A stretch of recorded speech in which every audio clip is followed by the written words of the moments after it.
Hello everyone. In this lecture I am going to explain line by line the famous Lines on the Mermaid Tavern by John Keats. But before I start, if you are new to my channel, then please support me with your likes and subscriptions. Let me tell you the background and theme of this poem, then understanding will be easy for you.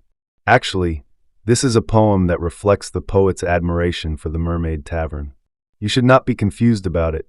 Actually, Mermaid Tavern was a famous meeting place for writers and artists in London during the 16th and 17th centuries. In the poem, Keats imagines the souls of dead poets who once gathered at the tavern, asking if the afterlife is more joyful than the lively times they had there. The theme of the poem is about creativity, friendship, and the pleasures of life. Keats is fascinated by the idea of the afterlife and wonders whether it can be as fulfilling and special as the experiences these poets shared at the Mermaid Tavern, where they found inspiration and connection. Now let's start it line by line. Souls of poets dead and gone. Keats begins by calling out to the spirits or souls of poets who have already died. These are the great writers and artists of the past who inspired others with their poetry and creative power. In simple words, he's saying, "Poets who are no longer alive, I'm thinking of you." This sets the tone for the rest of the poem, which is full of admiration and curiosity about their afterlife. Simply, you can say that he directly calls out to the souls of poets who died, and then says, "What Elysium have ye known?" Here, Keats asks them what kind of Elysium they have experienced. The word, Elysium, in Greek mythology is a perfect place, like heaven for heroes and poets, full of peace and joy. So, in easy words, he's asking, what kind of paradise are you in now? He is curious to know if even that heavenly place can compare to something he loves on earth, the Mermaid Tavern. And then says, happy field or mossy cavern. In this line, he gives examples of the kind of places they might be enjoying in Elysium. A happy field means a joyful, open, beautiful place, while a mossy cavern is a cool, green, peaceful cave. Actually, Keats is imagining what kind of beautiful places the souls of dead poets might be enjoying in the afterlife. A happy field means a bright, peaceful, open meadow full of joy and sunshine, maybe with flowers, birds, and calm breezes. A mossy cavern is the complete opposite, a quiet, shady, green cave covered in soft moss, calm, cool, and hidden. Both places are peaceful, relaxing, and lovely, but in different ways. Choicer than the Mermaid Tavern? The word choicer means better, more delightful, or more special. The Mermaid Tavern was a real place in London where many famous writers and poets, like Shakespeare and Ben Jonson, used to gather. So in this line, Keats is asking, are the beautiful places in the afterlife, like the happy fields or mossy caverns, even better than the Mermaid Tavern? He's comparing heavenly joy with the earthly joy poets felt at the tavern. Have ye tippled drink more fine? The word ye means you, used when talking to more than one person, in this case, the dead poets. Tippled means drank alcohol, usually in a light or casual way. So Keats is asking the souls of dead poets, have you ever drunk a finer or better drink than the ones we had at the Mermaid Tavern? In simpler words, have you tasted any better wine in heaven than the ones we had on earth? Than mine host's canary wine? The phrase mine host means my host, the owner or innkeeper of the Mermaid Tavern. Canary wine is a sweet wine that came from the Canary Islands, which was very popular in England in the past. So, in this line, Keats is asking the souls of dead poets if they have ever drunk a better wine than the sweet canary wine served by the friendly tavern owner. Here, Keats continues his playful comparison between earthly joys and heavenly pleasures. By mentioning mine host's canary wine, he gives us a cozy, warm image of the tavern where poets enjoyed rich conversation and delicious drinks. Or fruits of paradise. He continues to compare heaven and earth. Now he mentions the fruits of paradise, which refers to the delicious, perfect foods found in heaven. Here, Keats is asking a question. Are the fruits in paradise better than what we had at the Mermaid Tavern? The word paradise means heaven, a perfect, peaceful place full of joy. The fruits of paradise refer to the sweet, heavenly food that one might imagine exists in such a place. Sweeter than those dainty pies. In this line, he is asking if the fruits of paradise are sweeter than the dainty pies served at the Mermaid Tavern. The word dainty means delicate, tasty, and finely made. So he's talking about delicious, carefully prepared pies, probably filled with rich meats or fruits. Actually, he continues his comparison between heavenly pleasures and earthly joys. He wonders if even the perfect food in paradise could truly be better than the lovely, comforting pies shared in the company of poets and friends at the tavern. Of venison? Oh, generous food! Venison means deer meat, which was considered a luxury. He calls it generous food, showing how rich and satisfying it was. Basically, he is now describing what kind of pie he meant in the last line. It's a pie made of venison, which refers to a pie made from deer meat. Then he calls it generous food, meaning it is rich, hearty, and satisfying. So he's praising this dish for being filling and delicious, not just fancy or pretty. And then says, dressed as though bold Robin Hood. Here, dressed means dressed or prepared, and he refers to Robin Hood, the legendary English outlaw. The food is so rich, it seems like it's ready for someone as bold and merry as Robin Hood. Simply, you can say that Keats is trying to say that the food is prepared in a way that makes it look as though it could be served to bold Robin Hood. Robin Hood is a legendary figure known for his bravery, strong character, and his love of feasting with friends. So Keats is imagining the food being so fine and full of spirit that it would suit a hero like Robin Hood. Wood, with his maid Marian. Keats is continuing his image of a feast fit for a hero like Robin Hood. He mentions his maid Marian, who is a character from the Robin Hood legend. Maid Marian is Robin Hood's love interest and a strong, noble character in her own right. By saying would with his maid Marian, Keats imagines Robin Hood and maid Marian sitting together, enjoying the feast as a couple, sharing in the joy and adventure.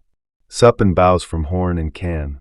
To sup means to eat, and bows is an old word meaning to drink deeply. Horn and can are old drinking containers.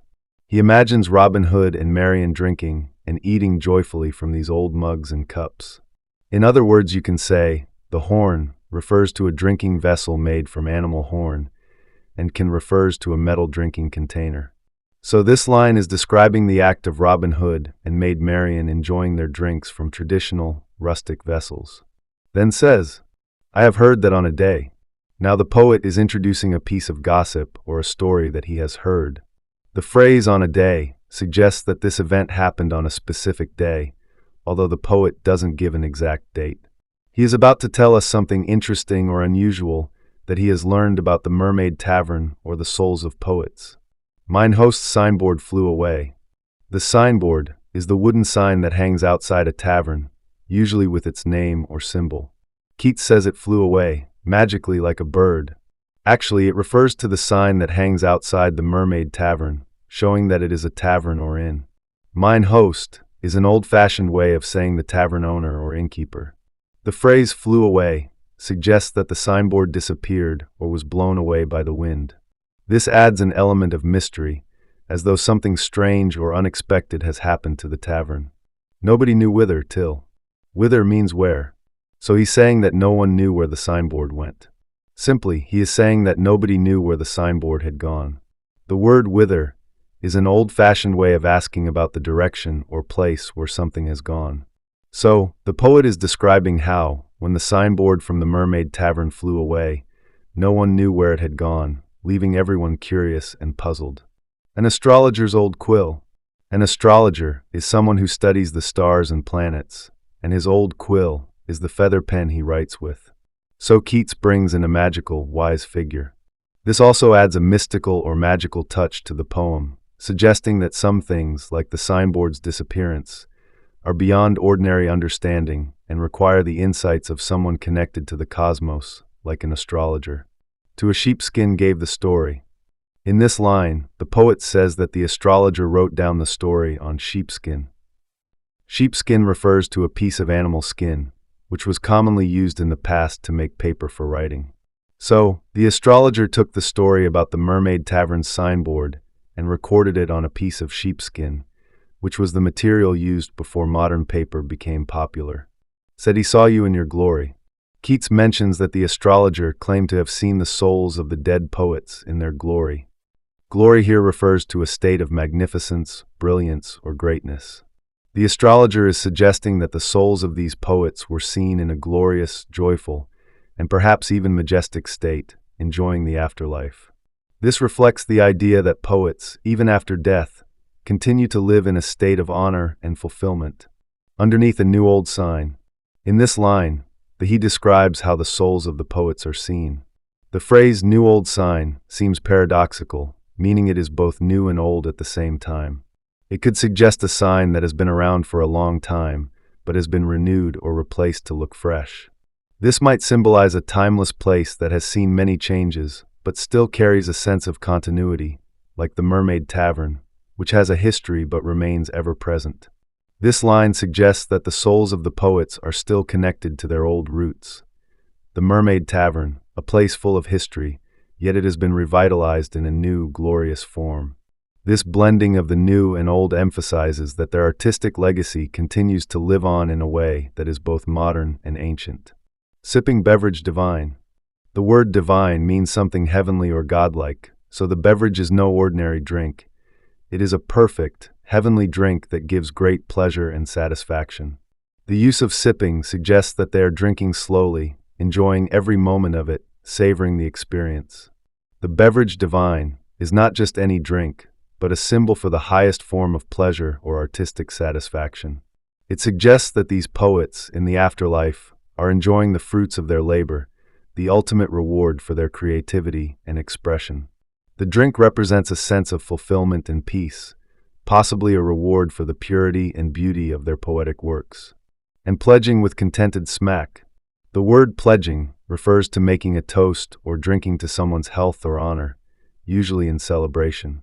The contented smack refers to the satisfying sound made when someone drinks a beverage they enjoy, often when they smack their lips or make a noise in delight. This suggests that the poets are so pleased with their drink that they express satisfaction through this gesture. The Mermaid in the Zodiac. Now he says the Mermaid Tavern itself has become a constellation in the zodiac, a part of the night sky. That means the tavern now lives forever among the stars. This is an imaginative and symbolic expression. The mermaid refers to a mythical sea creature, often associated with beauty, mystery, and allure.